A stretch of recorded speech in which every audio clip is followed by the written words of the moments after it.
I want to thank you both for sitting down with me again. I know we're a few sessions in here, and we want to start getting those rules kind of discussed and some consequences and positive reinforcement, because you guys are definitely both in a great position to change what's going on in the house that you don't like for both Lily and your sons, and you're capable and able with the skills that you do have already, both very great parents, and the skills are there. I'd like to get some feedback from you on how you think having those rules in place might benefit your interactions with Lily here in the home. Just being consistent would be good throughout, so we're on the same page, right? Right. So we're consistent with how we're going to be asking the children to be responding to us in the household and in the community.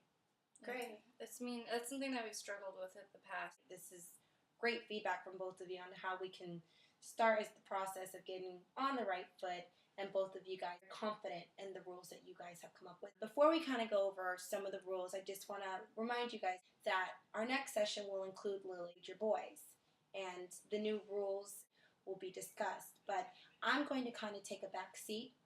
You know, you guys do have the skills and capability to go ahead and make them aware of these new rules and consequences. And I want you to take the driver's seat and taking that authoritative and position with them. Do you feel comfortable with that?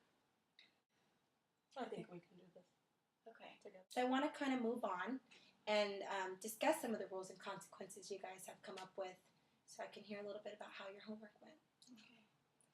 I think just noticing from what we laid out before, especially with the truancy, is that Lily is out late. So we're going to set a curfew for her. Awesome. And what's going to be the consequence of her not following the curfew? We're going to take away her phone. Okay. And what's maybe another rule? Using appropriate language.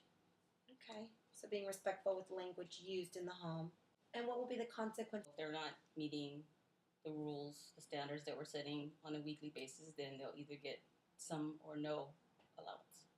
We're going to be sure that the report that we're getting each week shows that they've been in school, that they've been doing their homework, that we haven't got any police contacts, that whatever it is that we've established is being done, and it's being done weekly, and that would determine how Mrs. Kim and I will go about giving allowance or allowing them to do things in the household. Great. Is there anything else that you want to add to your rules here for the family that haven't been addressed, so that next week when we meet with everybody, you guys are ready and with clear, concise rules and consequences for the kids?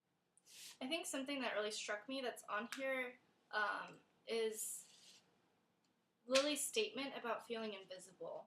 Maybe we can make a rule just that when we enter a room, we acknowledge all of our kids' presence. Yes. And one of my concerns for my children is people that they interact with. Which is So valid. I think, if they're going to have friends, that Mrs. Kim and I need to be aware of who those people are, and we need to meet them. Great.